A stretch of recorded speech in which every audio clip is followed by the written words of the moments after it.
Empezamos. Buenas noches, buenas noites. Gracias por acompañarnos a una nueva edición del Foro de la Región.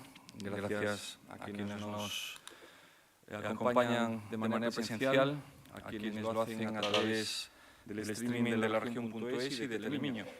Hoy tenemos como invitado a Francisco Rodríguez Sánchez, ensayista, escritor, exdiputado en el Parlamento de Galicia y en el Congreso de Diputados, con una conferencia titulada Una etapa estelar e conflictiva de Galiza, a propósito de la edición de su nuevo libro del mismo nombre. Quiero agradecer la presencia de Luis Seara, el portavoz del BNG en el Concello de Ourense, quien se ha brindado a presentar a nuestro invitado, y a quien quiero ceder enseguida la palabra para que lo presente. Adelante, Luis.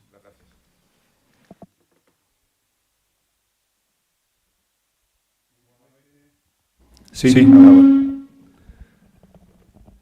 Moi boa noite, benvidas e benvidos á presentación do libro A relevancia do reino galego medieval, primeiro tomo, de unha etapa estelar e conflictiva de Galiza, a segunda metade do século XIV. Moitas grazas a todas as persoas que hoxe nos acompañades, tamén ao persoal do Centro Cultural Marcos Valcárcel. Agradecemento especial ao Foro da Región por organizar esta charla e a ti, Valentín, por nos acompañar hoxe e por as túas palabras de benvida. Saúdo a Garimoso Rubencela, presidente da Fundación Galiza Sempre, e, sobre todo, moitas grazas a Francisco Rodríguez por ter dedicado estes últimos anos ao estudo dunha etapa crucial da nosa historia, como foi a segunda metade do século XIV, e partillar con todas e todos nós as súas conclusións. Xa na súa época, Murguía, Biceto ou Castelao denunciaban o ocultamento da historia de Galiza por parte da historiografía oficial, malia ter desde a antigüidade e ao longo da Idade Media unha historia propia e relevante. Mais a historia de Galiza tiña moi difícil encaixe no relato oficial da historia de España, tal como se deseñou desde o século XIX, polo que foi marxinada e relegada ao esquecemento. Recuperar o seu valor é a tarefa de hoxe en día e por iso cobra especial relevancia que persoas como Paco Rodríguez poñan o seu intelecto ao servizo da recuperación desa historia silenciada. Hai unha idea forza que subxace en toda a obra de Francisco Rodríguez. Sen coñecer o noso pasado, dificilmente poderemos analizar correctamente moitas das cousas que acontecen no noso presente. Somos un pobo tremendamente descoñecedor de sí propio. Unha ignorancia que non é casual, foinos inoculada por todos os medios ao longo de séculos e fúrtanos unha parte esencial de nós mesmos. Na historiografía hexemónica e dominante transmítese de forma velada a idea de que España é unha realidade política existente case desde o Pleistoceno. Interprétase o pasado desde a realidade política actual da Península Ibérica e a partir de aí reinterprétase e constrúese un relato no que o Reino de Galiza resulta un elemento incómodo, algo a eliminar ou a secundarizar. Esa negación convértenos nun pobo que nunca existiu de seu e que, no mellor dos casos, sempre foi apéndice de algo. O que se está a dicir subliminalmente é que Galiza nunca tivo entidade política propia e soberana no pasado, nin a ten que ter no futuro. Eis a importancia deste traballo do Paco, porque racha con esa visión tan parcial, limitada, deturpadora e ocultadora dunha etapa de grande esplendor político, económico, cultural, lingüístico, artístico e mesmo demográfico da nosa historia. Este libro é, sen dúbida, un antídoto contra esa amnesia inducida e tamén contra un academicismo, hai que dicilo, profundamente elitista que reviste de ciencia o que non é máis que pura ideoloxía. É un libro para ler devagar. Resulta de leitura asequível para un público non especializado e estou certo de que ampliará horizontes e curiosidade de novas e novos historiadores e historiadoras e tamén de que se o ledes, cousa que vos recomendo, tampouco vos deixará indiferentes. Alguén dixo que a historia escrévena aos vencedores, pero o tempo dá voz ás vencidas. Se hai algunha voz autorizada para falar da nosa historia, esa é a persoa que nos acompaña hoxe, Paco Rodríguez. Paco é licenciado e doutor en Filoloxía Románica e catedrático de Literatura Española. É autor dunha amplísima obra de investigación e ensaio en temas lingüísticos, literarios, culturais e políticos desde unha perspectiva nacionalista. É especialista en figuras de grande relevancia como Rosalía, Blanco Amor e Curros. Políticamente, leva militando no nacionalismo desde que tiña 19 anos. Xa choveu, Paco. Desde entón, loitou contra o franquismo, pero por iso sofriu desterro, foi multado en numerosas ocasións e padeceu o cárcere pola súa militancia por defender os dereitos de Galiza e os dereitos das traballadoras e traballadores do país. Foi impulsor fundamental da creación e dinamización das organizacións sindicais e políticas como a INTG e o Bloque Nacionalista Galego, dirixente da Unión do Pobo Galego, da que foi secretario xeral, foi membro tamén do Consello Nacional do BNG e da súa executiva. E en política institucional tamén sobranceou, foi deputado no Parlamento Galego e deputado e portavoz do BNG no Congreso dos Deputados entre 1996 e 2008 e aseguro-vos que deixou pegada. Sen máis preámbulos, deixo-vos con Paco Rodríguez. Moitas grazas.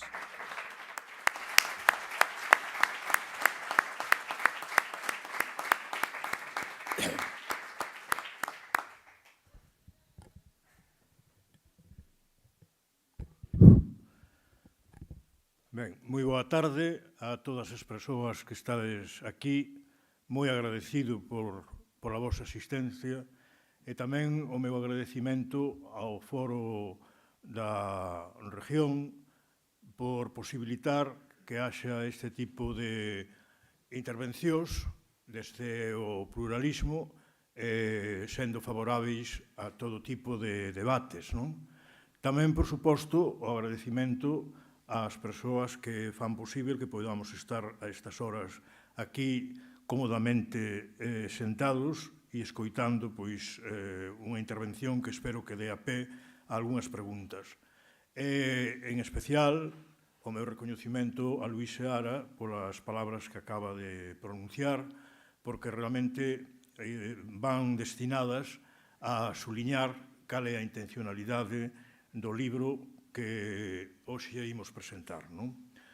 Realmente é un pouco triste verse con 76 anos e comprobar que un aínda sigue descoñecendo partes fundamentais da historia do seu país. Se iso lle pasa a unha persoa que tivo certa preocupación por saber de onde viña, a que pobo pertencía, imaginadevos o que pode pasar coa maioría da poboación que sofre un sistema educativo regrado donde Galiza está ausente, e non somente na etapa do franquismo, sino hoxe, nunha sociedade onde prácticamente o nome de Galiza con certa relevancia política, cultural ou institucional non existe do punto de vista da visión do pasado. Realmente, a ignorancia que hai en Galiza sobre a historia, sobre a súa historia, pero en particular sobre a Idade Media, é alarmante. Pero, claro, é lóxica, porque non hai ningunha institución que teña feito un programa educativo nesa dirección, ou non hai tampouco posibilidades legais, hoxe por hoxe, en esta maravillosa democracia que vivimos, de ter un sistema educativo mínimamente adecuado á sociedade que o padece. Por outra parte, é triste tamén comprobar que as institucións culturais e académicas que debían de encargarse do estudo do noso pasado, pois non é que non o fagan, senón que o fan moi limitadamente e, sobre todo, inxírenos sempre en un diseño que non discuta ni se rebele en contra da eliminación ou anulación de Galiza como un pobo con entidade política. Pero esta situación a min sempre me provocou a aspiración a que había que mudala, a ter claro a necesidade de que debía de ser mudada, e daqui, en certa maneira, deste desexo, provén a orixe deste libro. En principio, íame limitar a unha fase histórica que xa, cando tiña 21 anos, era consciente de que había algo moi importante detrás dela, para alén de xa ter leído en autores como Carballo Calero ou como en Ramón Vilar Ponte, de que se trataba de unha fase decisiva para a historia do país, que é a segunda mitade do século XIV. Íame centrar niso, pero unha vez que o fixen, comprobei que non se entendía, non se comprendería moi ben por parte de leitores mesmo cultos o que eu estaba formulando sobre a segunda mitade do século XIV, se non se tiña unha visión retrospectiva de todo o anterior que lle daba coherencia plena á historia de Galiza. Porque isto é o máis sorprendente. Frente ao que pode pensar a maioría da poboación, este foi un país con clase dirixente, con unha estrategia política moi clara, e se fracasou non foi por motivos internos, senón foi prácticamente porque o país, en un momento determinado, foi invadido por un exército multinacional pagado polo Papa, coa colaboración de Aragón, por suposto, Castela como principal factor de dominio, e por un exército mesmo mercenario formado por franceses, gascóns, bretóns, en fin, unha auténtica parafernalia de opresión para derrubar unha política que ia destinada á reintegración en Portugal, ao desenvolvimento do comercio atlántico, a modificar o feudalismo dándolle importancia ao negocio mercantil, á banca, en concreto á banca como un fenómeno de préstamo de diñeiro, e, polo tanto, a unhas modificacións das condicións de existencia que no resto da península e especialmente no espacio castelán-andaluz non ían as cousas por aí. E, ademais, porque o Papa tiña verdadeiro interés en que na península ibérica os reinos constituídos tiveran unha intencionalidade de cruzada clara contra o mundo musulmán. Cousa a que sempre ao reino de Galiza fora reacio, e en particular xa no século XIV, que non tiñamos rei propio, o caso de Pedro I, que chaman non en balde el Cruel, frente a Fernando III, que chaman el Santo, pois Pedro I, a base do seu apoio, estaba prácticamente de forma mayoritaria e esmagadora no reino de Galiza. Pois ben, eu recorrín a ter que facer un tomo primeiro, explicando como foi a dinámica política de Galiza desde o século IX até o século XIV, até finais do século XIV. E iso é este libro que hoxe presentamos aquí. Optei por recorrer a tres tipos de fontes. En primeiro lugar, facer unha reivindicación de todos os historiadores clásicos galegos que realmente, entre a importancia da súa obra e a incidencia que depois tiveron na sociedade, os resultados foron moi pírricos. Pero teñen un valor fundamental. Son aqueles historiadores que hoxe, con unha especie de desprezo ou de indiferenza ou de censura grave nas nosas universidades, pois prácticamente non son usados. E se alguén se atreve a usalos, pois pode atoparse como medievalista que non solamente se ría do alumno ou alumna que o fai, senón que tamén baixa a nota sensiblemente porque non son historiadores científicos, segundo ese criterio. Especialmente azunia e grave en contra de Viceto, de un home que nada ni máis ni menos que recopilou cantidade de documentación que non se coñecía normalmente na historiografía española. O caso de Murguía, que non solamente fixo eso, sino que ademais escribiu unha historia estilísticamente moi racional e moi ben feita, para alén de que en exclusiva utilizase o español. Ou un portento como López Ferreiro, que era coengo da Catedral de Santiago e que tivo acceso a todos os arquivos, lóxicamente da Catedral, e escribiu unha historia da Iglesia Catedral de Santiago de Compostela que é unha verdadeira historia de Galiza. Curiosamente, a López Ferreiro, os historiadores de fora sí que empezan a empregalo precisamente para escribir os seus relatos medievais, pero pro domo súa, para León ou para Castela, pero si saben que é un gran historiador e unha fonte de documentación esencial.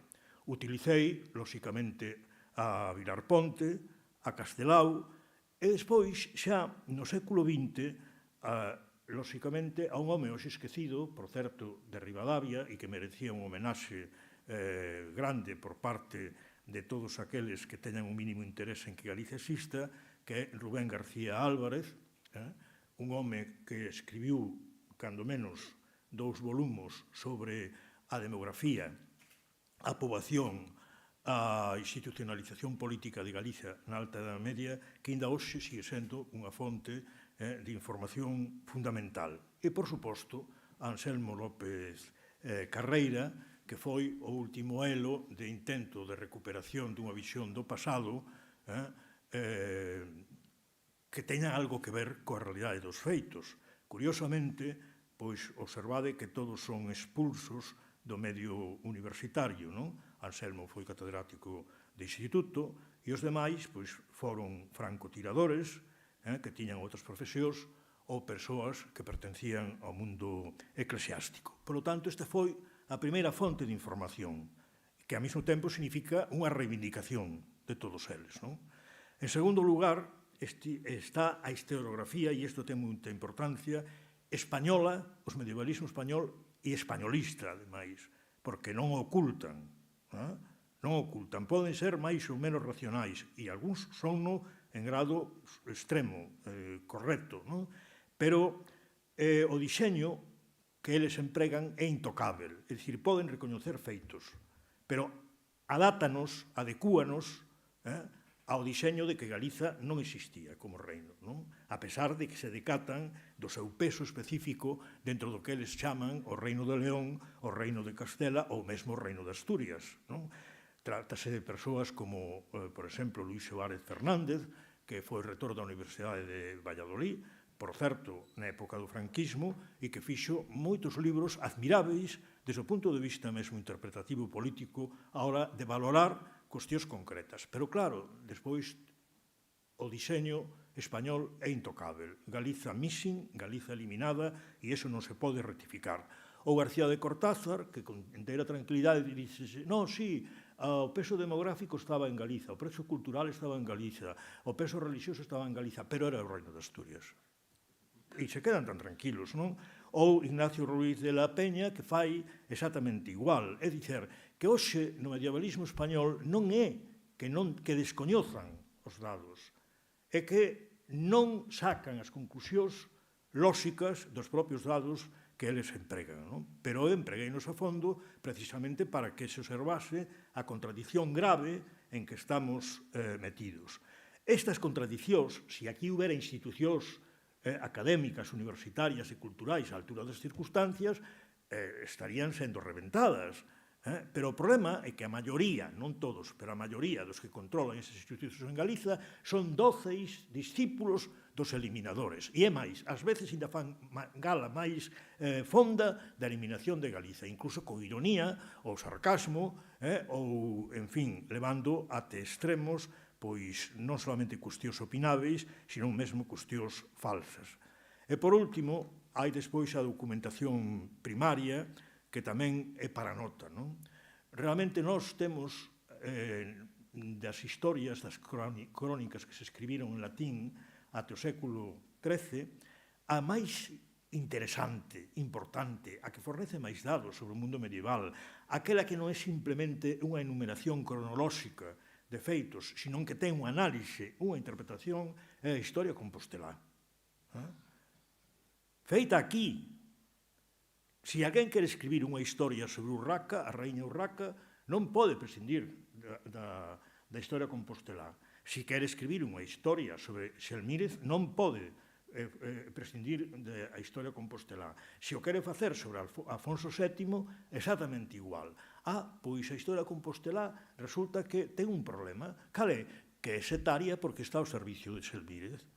As crónicas medievais, o resto non están ao servicio de ninguén, segundo parece, pero si están, e ademais son, como documentos literarios e históricos en si mesmo, moitísimo máis limitadas.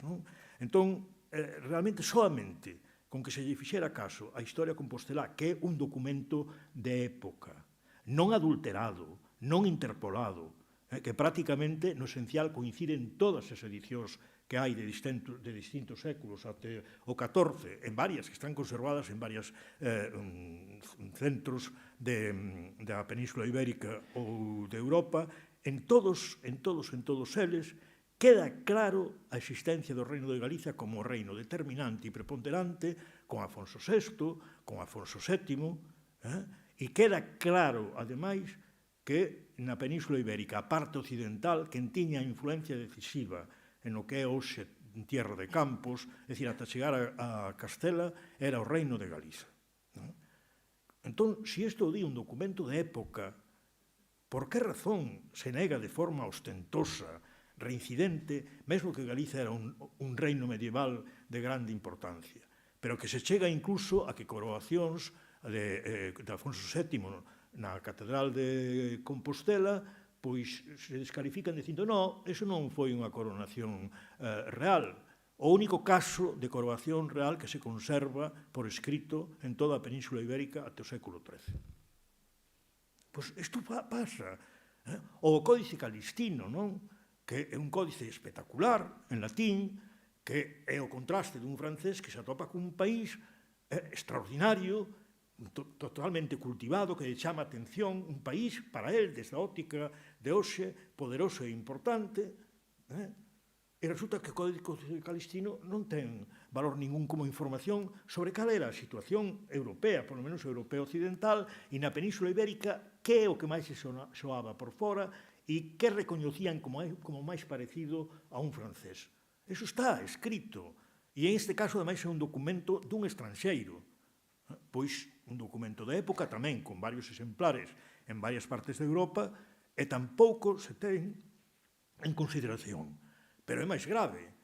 A documentación alto medieval máis importante que existe na península, na parte occidental, é toda os tombos de Celanova, impresionantes, que non son 3 e 4 documentos apócrifos, son centos e centos de documentos que dan conta exata da dinámica social, económica, cultural e de como sin a familia de Rosendo, de San Rosendo os Goterres, en Galiza non se movía nada no século X.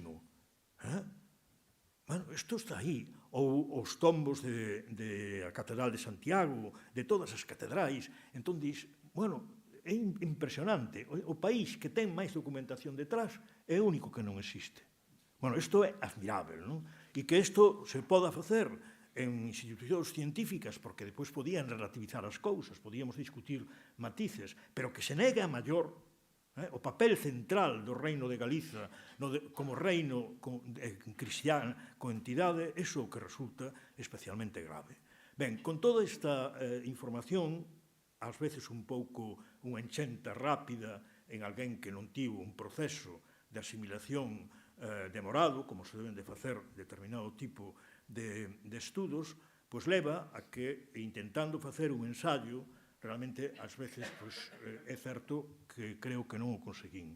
Entón, o libro é ondulante, vai desde partes que sí se poden ler con facilidade, moi asimiláveis, a outras que non é que teñan problemas de comprensión, pero sí ten problemas de excesiva información que ás veces non é asimilável nunha lectura, sobre todo para saber quen é quen, non? Hai, lóxicamente, un determinante que é alleo á miña capacidade e á miña intención. Vos sabedes que os historiadores ingleses o teñen moi fácil, non? Hai un común denominador na opinión pública de coñecimento da historia de Inglaterra, entón eles escreven, non teñen por que andar demostrando a cada momento que o que din é verdade, senón que dan unha interpretación, a xente o asume como unha interpretación da situación histórica, e depois, se alguén quere saber en que está fundamentado, hai unha bibliografía detrás, e que o comproben na bibliografía. Pero poden escribir así cousas que son moi lesíveis e moi interesantes. Aquí, como hai cousas que se as dís e non as demostras, pois, xa está non? Esta cousa non. Xa, isto, pois claro, isto é unha pexa, non? Entón, vamos ir entrando no camiño das conclusións, porque penso que é o máis importante, non? Para min, o máis sorprendente, despois de, en fin, informarme todo o que puden, é que nos metamos na cabeza, e isto ademais é o intolerável que non se mude, que o reino cristián originario no mundo noroccidental tiña o nome de Galiza e da Galaequia. Outra cousa que podamos discutir, e iso sería xa unha discusión científica, e aí podemos aceptar moitos matices, cal era a dimensión desa Galicia. E, efectivamente, hai unha dimensión que non é, por suposto, a Galiza actual, porque iso é o primeiro que nos temos que quitar da cabeza. Primeiro, porque a Galiza interna, a que falaba dos demais como terra de foris, que esta expresión que se emprega na documentación en galega, terra de foris, pero a terra de foris non son o que está fora das 4 provincias galegas. A terra de foris é o que está de Ponferrada, Astorga para fora, é do río Navia para fora, e o que está do río Douro para fora xa non é terra de foris, senón a parte oriental, o leste. É dicir, o que estaba en disputa entre o reino de Aragón, Navarra e Galiza, quen tiña maior influencia e maior dominio nesa zona.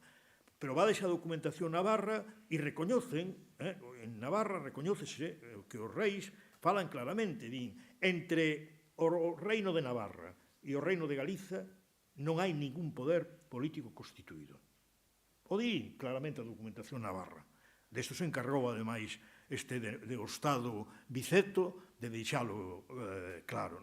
Por lo tanto, nós, efectivamente, o que non podemos facer é estar tranquilos e cómodos con sermos unha especie de apéndice de Asturias, porque isto é como o elemento menor, e aínda aceptando que Asturias ou unha parte dela formara parte da Galaequia, sustitúa ao elemento maior.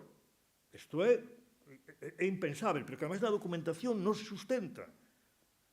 Cando se empeza a falar con referencia aos territorios, xa se comenzou sempre con Galaequia, ou Galiza ou Galaequia, sempre.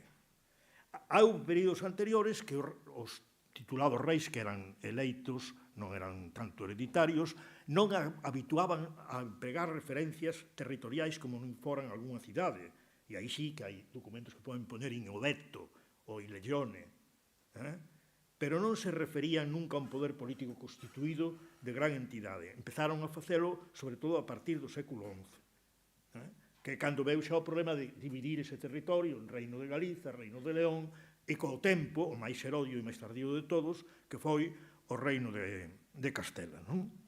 A segunda cuestión é que é admirável ver como no século X, XI, a clase rectora fundamental, deixando aparte o poder da Igrexa de Santiago, que tamén estaba xa tamén condicionado polas grandes familias galegas, é a familia dos Goterres, a familia de San Rosendo.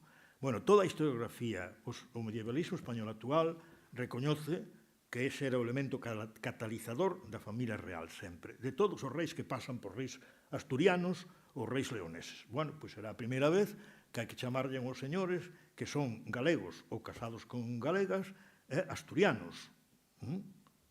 Ou a primeira vez que se pode comprobar como a expansión vai de Lugo a León. Entón, se eu establezo un elemento estratégico en León e o establezo desde aquí, será porque o poder político parte de aquí, o poder económico e o poder militar, non? Digo eu.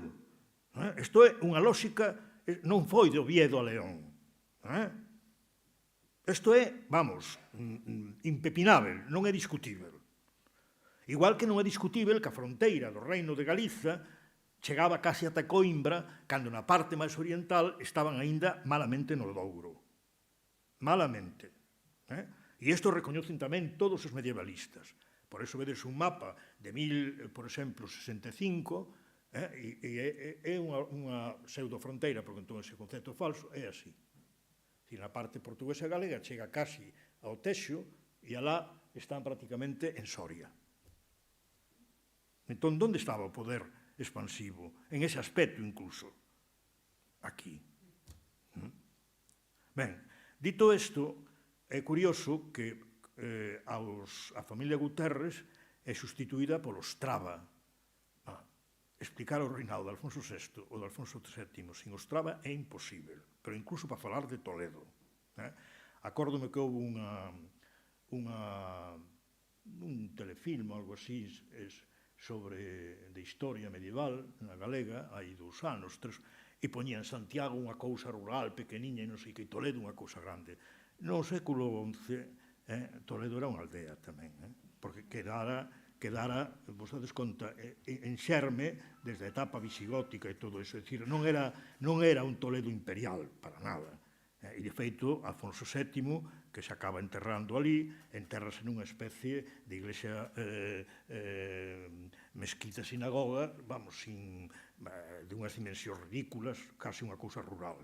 É dicir, que nós temos unha visión ridícula das cousas, pero que os propios medievalistas, un Linaje Conde, por exemplo, cando fala da conquista de Toledo por Alfonso VI, dice, bueno, é admirável, as cortes europeas ninguén lle deu importancia á conquista de Toledo. E el mesmo, non? Non hai ecos de nada deso, nin na diplomacia vaticana, nin en ningún sitio. Non é claro, porque tiña a importancia relativa que tiña. Eso non era unha grande metrópoli. E despois, hai outra cousa que é moi clara e moi interesante, non? Bueno, digamos que tamén que cando do 13 ao 14 a clase dirixente os Castro, a que lle vamos a dedicar despois o tomo 2, non? A etapa de esplendor do Reino de Galiza realmente ten uns momentos estelares espectaculares, sobre todo con 2 reis que representan ese momento de esplendor, non? Que é o rei Fernando II e Afonso VIII, que se vades a León, pois figuran como reis leoneses, utilizando os tombos da Catedral de Santiago de Compostela, como se foran de León.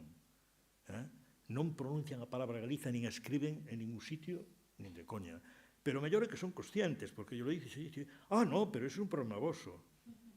E teñen razón. Bueno, en Santiago están os 2 enterrados, o primeiro panteón real en calquera reino peninsular. Explícase o Pórtico da Gloria, están a 30 metros o panteón, nunca se explica o Pórtico da Gloria en relación con eses 2 reis. Porque iso forma parte da exaltación do reino, que é o remate da catedral románico-gótica. En riba do Pórtico da Gloria hai gótico, e é de fins do século XII, a principios do XIII. Isto podedo comprobar. Por certo, ahora está a catedral minimamente recuperada e paga pena verlo, porque hai unha diferencia espectacular. Casi parece unha mezquita. Se a vedes con perspectiva así, todos os arcos ben encuadrados e tal, unha pasada, non?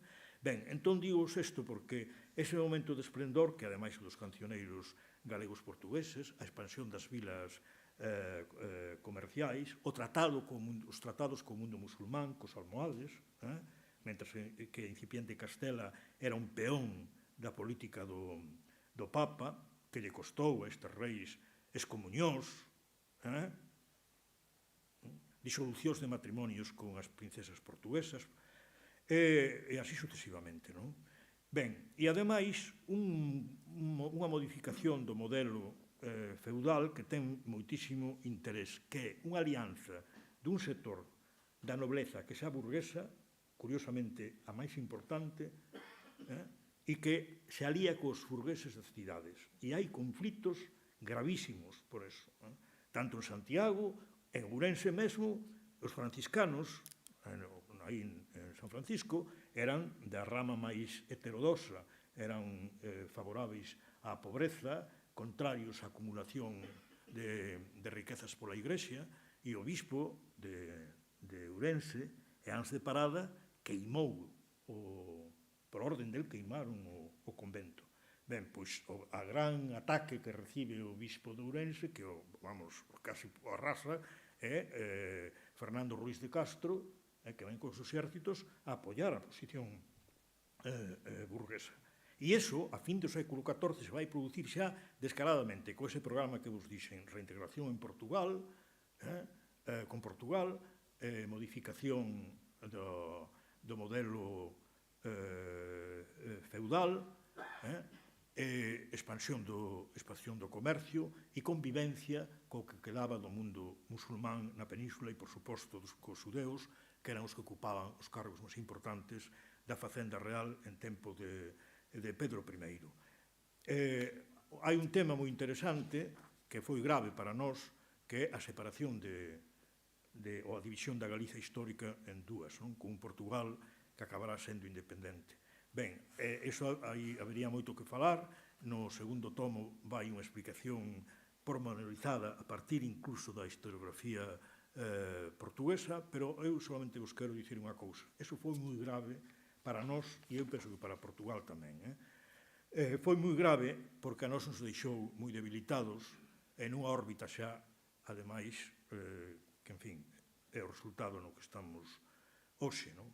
E a Portugal deixouno con as dimensións, en principio, non moi adecuadas para poder facer unha política peninsular, na Península Ibérica máis activa, non?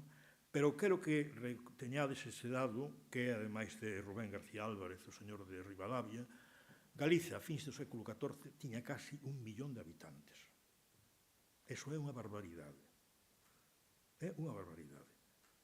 E no século XV aínda tiña 1,5 millón, que eso é un caso, vamos, das zonas máis poboadas de toda Europa. O sea, que comparar eso co páramo leonés ou con Castela, eso é ciencia ficción. E nós temos unha idea, sin embargo, que aplicamos a situación nosa actual, facemos unha retroproxección e pensamos que sempre fomos isto, pero é que non foi así. É que non foi así. Pois ben, a separación comezou, o conflito máis grave foi que tuvemos Santiago de Compostela, unha igrexa metropolitana, a pesar de que Roma non o veía como os ollos, e Braga era outra igrexa metropolitana, no mesmo reino. Eso xa foi un primeiro conflito que acabou, vos dades conta, facendo unha presión para a división. O segundo foi a política papal, que, a ver, que non sempre se funcionaba pola vía de ir ao mundo de cruzada, no Reino de Galiza, o que fixo foi apoiar definitivamente, ao final, a Afonso Henriques, recoñecelo como rei feudatario directo de Roma, pero co compromiso de que se tiña que dedicar á expansión cara ao sur, e ter unha posición determinada respecto do mundo islámico. E despois, houve un terceiro elemento, que foi que esa ruptura inicialmente non levou consigo a ruptura da clase dirixente galego-portuguesa, senón que mantiñan unha dualidade vasalática. Moitos deles eran vasalos do rei de Galiza, de León e Castela, cando xa foron dos tres, e ao mesmo tempo do rei de Portugal.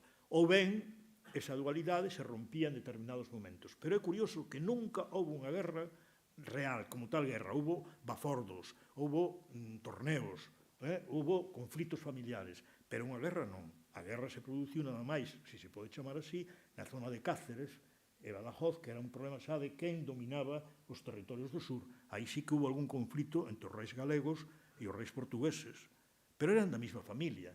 E esa modalidade de convivencia feudal, porque era moi maleável, aguantou ata o século XIV. No século XIV, co conflito no que se explica no tomo segundo, cando ven, aí sí que ven a ruptura real da clase dirixente dun lado e outro. E cando Galiza, pois, empeza un proceso de castellanización grave e despois de españolización. Por lo tanto, e xa vou acabando, tuvemos clase dirixente propia, importante, unha base poboacional e un poder económico. Foi o primeiro lugar onde se bateu moeda cristiá, non utilizar o numerario musulmán ni solamente os intercambios. Primeiro foi Santiago, que bateu moeda, despois Lugo, despois León e despois Toledo.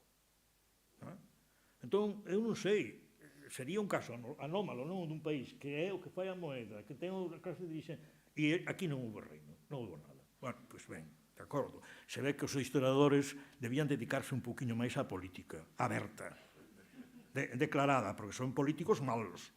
Claro, esa é a ventaxe que ten ter pasado pola política, non? Que polo menos algo aprendistes.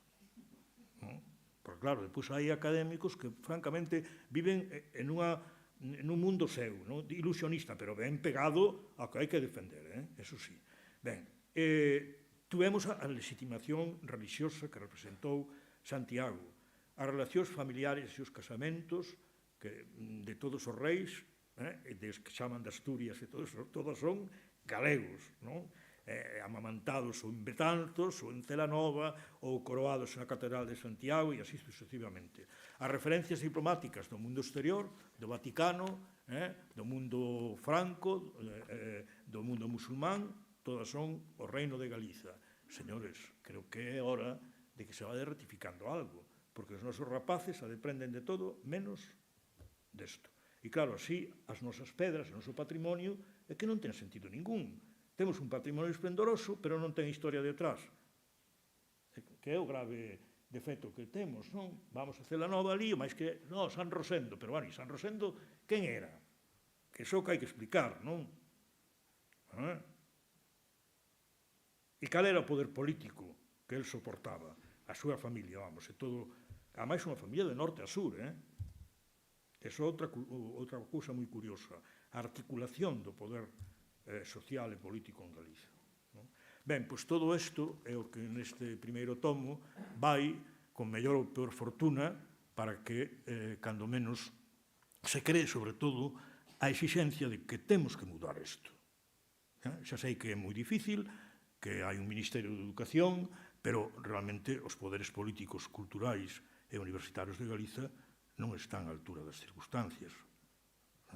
E non podemos comulgar con semellante barrido que parece que somos un pobo soportado non sei en que. Miras para atrás e non hai nada. A memoria histórica do franquismo, bueno, se a historia fora solamente o franquismo, estábamos estupendamente ben, non había problema. O problema é que hai unha desmemoria histórica de cousas que condicionaron de forma cultural profunda a este país, e na máis que estamos recollendo o negativo. O positivo, oculto todo, o desvalorizado. E isto é o gran reto que eu penso que debemos de intentar, polo menos, ratificalo, ou que se cree un estado de opinión que acabe tendo unha incidencia práctica, porque isto que eu digo, a maioría das cousas sábense, sabíanse, e están xa explicadas de outra maneira, mellor, con outros modos, pero isto ten que ter un nivel de impacto que obrigue a mudar a educación e a información social que temos en Galiza ao respecto. Nada máis e moitas grazas.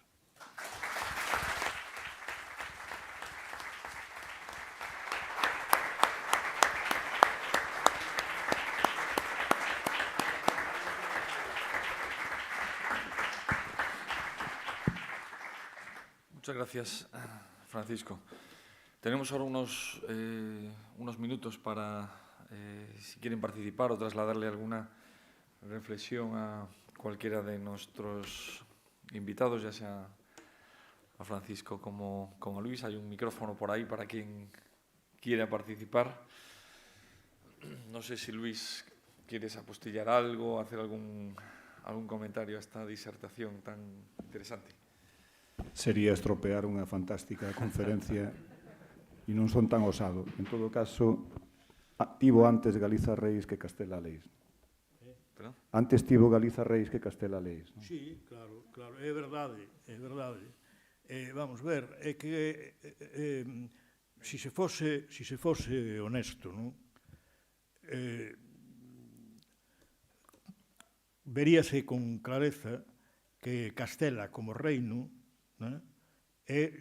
empeza xustamente co que chaman Alfonso VIII de Castela, que pode ser, se somos moi magnánimos, podería ser o terceiro, e se somos estritos, efectivamente, sería o primeiro de Castela. O pai da raíña Berenguela, e a expansión de Castela como reino con entidade é con Fernando III, que, por certo, era fillo dun rei galego, pero moi anti-galego, un rapaz xa educado nunha orientación pola nai castelá por dona Berenguela, que foron os que empezaron a crear por escrito, se preocuparon de facelo ben, un aparato de propaganda moi bo, tamén maos da Iglesia, pero como era todo naquele momento, que foi Ximénez de Rada o gran artífice de conectar a historia de Castela con todo o pasado que pertencía aos demais. Entón, ao facer esa operación, claro, eles que fixeron eliminar o elemento perigoso, o elemento de peso, o que era a orixe, e buscaron a orixe, os antepasados de Aboengo, en Oviedo, relacionando directamente Oviedo con Toledo. Pero isto fixeron como un aparello de propaganda claro. Non foi unha cousa casual, ni nada deso. E claro, nós xusto nese momento, e cando pasamos a formar parte, por unha serie de avatares, algúns deles casuais, outros non, a formar parte da monarquía plurinacional, moi escorada xa a Castela, pero onde aínda tiñemos moito peso. É dicir, non é que nós acabáramos por esa integración xa dominados, eso non foi así. Foi unha relación pactual, moi conflitiva, cunha parte das clases dirixentes que fixeron, e o Reino de Galiza tiña unha grande autonomía e un grande peso. E é máis, progresivamente foi curioso que foi tendo cada vez máis. E xusto estourou o conflito do século XIV porque o rei se empezou a apoiar na nobreza galega portuguesa para compensar, vos dades conta, a influencia e a determinación que lle facía sobre o aparello monárquico a castelán andaluza. E aí veu unha guerra civil en Castela, e aquí non había, porque maioritariamente era todo unha posición, entón, ao final, inda que gañaron en Castela os trastamaristas, os falsos trastámaras, depois tiveron que invadir o país e Portugal, porque estaba tamén na melé con nós, non? Bueno, entón, claro, o reino de Castela, efectivamente, é Serodio, e tivo que bater a Aboengo, tivo que apropiarse de unha tradición, pero non podía ser a orixe isto, porque a mes non o era antítese, non? Pero sí é certo que eles apropiaron de toda esa tradición, que é o que os nenos hoxe estudan nas escolas. Entón, claro, a historia de Galiza non se pode contar porque é contradictoria coa historia de Castela tal como está contada. A de Cataluña sí, pódese contar perfectamente até o século XVIII porque non é contradictoria. Depois, a partir do XVIII, sí. Pero xa todo o mundo recoñece, bueno, non foi tanto, tal, non foi eso del 18, tal, non foi esa tanto, como dicen os catalanes, pero sí recoñecen que aí empezou o conflito. Con nós, non estamos, non, e todos contentos, non? E esa é a diferencia. Se pode escribir a historia de Cataluña perfectamente ata o século XVIII, que non hai ninguna conflictividade, non? Solamente que se ve moi claro, eso sí, como o Reino de Aragón e Cataluña, pois tamén acabou infiltrado polos Trastámara, e así depois o resultado da unidade esa formal por arriba, non? Fernando el Católico era un Trastámara tamén, un falso Trastámara. Bueno, Trastámara é un topónimo galego, e tras do Tambre, mirade que paradoxos, non? Pero non creades que isto tampouco se di moito, de feito, eu cando fun aí ao arquivo da Casa de Alba, o señor que está ao fronte, que é un señor moi de dereitas, pero, bueno, é un señor moi de dereitas, pero ao final pódese falar, non? Non, quero dicir que aguanta, que é así un español forte, no sentido de algo displicente, pero mantén o tipo. Entón, el mismo díxome que había 2 meses, foi hai 3 anos, díxome, mire, até hai 2 meses, díxome, eu non sabía que Trastámara era un topónimo galego. Eu pensei que era asturiano. Claro, na lógica conceptual de toda a historia, e era catedrático de historia, e tamén me dixo, mire, yo me dediqué a la historia de Castilla de la Baja Edad Media porque yo solamente hago historia sobre documentos. Y claro, al revés que ustedes, Castilla no tiene nada. Y sin embargo ustedes sí, mucho de la Alta Edad Media. O sea, él dixo con inteira tranquilidade, non? Despois sí, ese señor, pois claro, tamén me dixo, bueno, e se é certo eso que di vosté, por que non lo dicen los catedráticos de la Universidad de Santiago? Claro, pregunta do millón, non? Ahí te quería decir, ¿cuáles son las motivaciones actuales de la clase dirigente, de los políticos para seguir ocultando y relegando esta realidad? Bueno, pues a principal é que entón se vería que a Península Ibérica, bueno, que eso tropeza gravemente co papel que nos teñen asignados, non? Un galego que é un señor moi servil, non? Que é eficaz para a política española. Sí.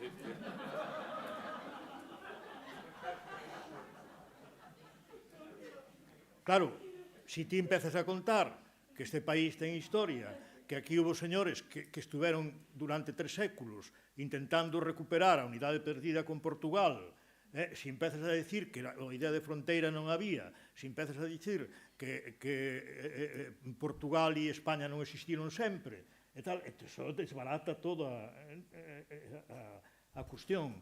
E depois que crea un sentimento de autoafirmación ou de autovaloración mínima que non se quere que se teña. Porque senón é increíble. O sea, o que pasa nas escolas galegas é que non pasa en ninguna comunidade autónoma. Iso me poño en plan regionalista. Un neno andaluz ou unha nena andaluza sabe, vamos, desde quen é non sei que infante até o Islán e al andaluz está en os libros que estudan todos os días. Os nenos asturianos, bueno, non lles digas que Galiza era... que te fusilan, que te fusilan. Aquí a un neno... E que dice... A mí un díxome... Cala, si sempre estivemos gobernados por asturianos. Así, pero que é lóxico. É o lóxico. Entón, a cuestión é non cambiar a visión de España como resultado. Claro, entón, se ti contas a historia como foi, primeiro, vese que Castela nace como un proxecto de oposición a algo que iba noutra dirección. Entón, ti non vas a facer que unha cousa que se pertence a España apareza con veleidades portuguesistas, con conflitos sociais nobiliario burgueses en contra da Iglesia, con excomunións do Papa, pero entón se ve que hai dúas historias paralelas e que o vencimento desta significou o noso papelón. Claro. O sea, isto é... Ahí hacia el medio, por favor. Boas tardes. Nese papel da reconquista de Galicia por parte do Estado dos Reis Católicos, me interesaba saber que papel xogou o mariscal Pardo de Cela. Ben, Pardo de Cela é un deses personaxes galegos que co paso do tempo cada vez foi máis demonizado, non? De tal maneira que a visión que hai hoxe del no sector da poboación que aínda sabe quen é peor que a que había en 1960, 1970 ou no século XIX. No século XIX, ninguna persoa galega culta, con coñecer a historia de Galiza, atrevíase a dicir que o mariscal Pardo de Cela era un señor feudal, tiránico, que acababa con non sei cantas cousas, e que por iso lo ajusticiaron. Viñeron os reyes católicos a salvarnos de todos eses malvados. Bueno, a realidade histórica foi que Pardo de Cela era, pois, un epígono de todo este sector da clase dirixente galega que estaba a favor das alternativas sempre portuguesas. Cando hai o conflito para a herdanza de Enrique IV na coroa de Castela entre a súa irmá, os que defendían a súa irmá Isabel la Católica, os que defendían a filla, a Juana, el foi un dos dirixentes galegos que se puxo a favor de Juana, pero que ademais incluso participou na revolta irmandiña hasta determinado momento como alcalde de Viveiro. É dicir, que era deses que tamén tiña esa proclividade pro-burguesa. Pero que ademais o conflito final grave del foi co obispo de Mondoñedo, discutíndole, debatendo quen era o que tiña o control de Mondoñedo e de Viveiro, que tamén hai ese problema. E despois, a propia historiografía castellana, pero a áulica, a da época dos comuneros de Castela, descubre o tinglao, porque, agora me acordo, pero aí veñen citadas, hai unha observación dun burócrata de Carlos V, me parece que é, sí, que dille á muller de Padilla, os comuneros dille, e ándate con ojo, que ya se le aplicó al mariscal Pardo de Cela la represalia debida y oportuna, como diciendo, cortarle la cabeza. Como vosotros sigáis por el mismo camino, se os aplicará la misma. Es decir, la comparación que hace el burócrata es con los comuneros. Resulta que los comuneros de Castilla son estupendos, pero o mariscal Pardo de Cela non. É un criminal, non? E depois se utiliza unha frase de Aponte, de Vasco da Ponte, que era un señor totalmente favorable a quen era, para descalificalo. Vamos a ver, os métodos de propaganda actuais, de maneira en orixe, vamos a ver, como poderíamos dicirlo, en embrión, están xa noutras épocas da historia. A demonización é unha cuestión esencial para acabar con alguén. E na visión histórica, o que se está facendo con os personaxes que levaron a contraria aos reis católicos é eso. Pero dá casualidade que en toda a Mariña, a tradición popular, cantigas de todo, sempre son favorables ao mariscal. Se ese señor fora un criminal, a tradición popular non recollía eso. Pois na tradición popular non hai nada nunca negativo sobre o mariscal. Ora, o máis preocupante, do punto de vista do que a nos interesa, é que na xeración de Castelao, calquer nacionalista ou calquer galeguista sabía quen era o mariscal Pardo de Cela. Na xeración actual, habendo máis nacionalismo cuantitativo, hai máis ignorancia. E iso é grave para o país. Porque eu non discuto que despois teñamos que debater e que científicamente e averiguar e estudar as cousas ben para facer un retrato con matiz do mariscal, pero que non pode ser esta descalificación que chega a ocultar incluso a dinámica pro-portuguesa para que se vexe como que é un señor irracional que era malísimo con os seus vasalos. Pero non hai nada máis político. E claro, as propias crónicas dos reis católicos, a Ternado de Pulgar, descubren claramente que eran señores favorables a chamada Juana la Beltraneja. Bueno, curiosamente, están despois Constanza de Castro, que seguiu habendo resistencia despois da morte de Pardo de Cela, e incluso o conde de Lemos, pois coqueteaba con o partido, digamos, alternativa pro-portuguesa, e tamén se meteron con ele. Por certo, ese momento, despois de todo o mariscal, foi cando é a primeira vez que apartan do reino de Galiza o dominio sobre unha parte do Berzo, que hasta entón era o conde de Lemos, o señor feudal de que dependía, Ponferrada en concreto. Pois Ponferrada pasou ao conde de Benavente. O sea que os mecanismos en esa sociedade eran distintos, pero moi evidentes, a orientación. Entón, eu o que quero que se vexa que podemos criticar as cousas, pero que temos que saber que había detrás do comportamento. E en Galiza, ata o século XV, durou un comportamento, moitos sectores da clase dirixente que ten esa explicación. Ten esa explicación, que non estaban de acordo con a integración na coroa de Castela, na evolución que esa coroa levaba e co papel que cada vez nos facían cumprir máis a nós. Tamén é verdade que, vamos ver, todo ten a súa pau e zanoura, non? Di Castelao que un dos erros graves desta nobreza foi participar activamente na reconquista, o que chaman reconquista, vamos, no dominio sobre Andalucía, na entrega de terreos e señoríos en Andalucía, e é verdade que eso foi un dos problemas. Así foi como empezaron a integrar, e por ese proceso acabou desaparecendo. Incluso todo está integrado hoxe na Casa de Alba, o Condado de Lemos é un título da Casa de Alba, aos Andrade é un título da Casa de Alba, pero eso foi un fenómeno parecido ao da burguesía no capitalismo, cada vez está máis transnacionalizada, non? E, de feito, no 18 podía haber guerras entre Francia e Inglaterra e tal, e as súas clases dirixentes tomaban todas, eran familiares todos. Eso vese moi ben na película de Kubrick, Barry Lyndon, non?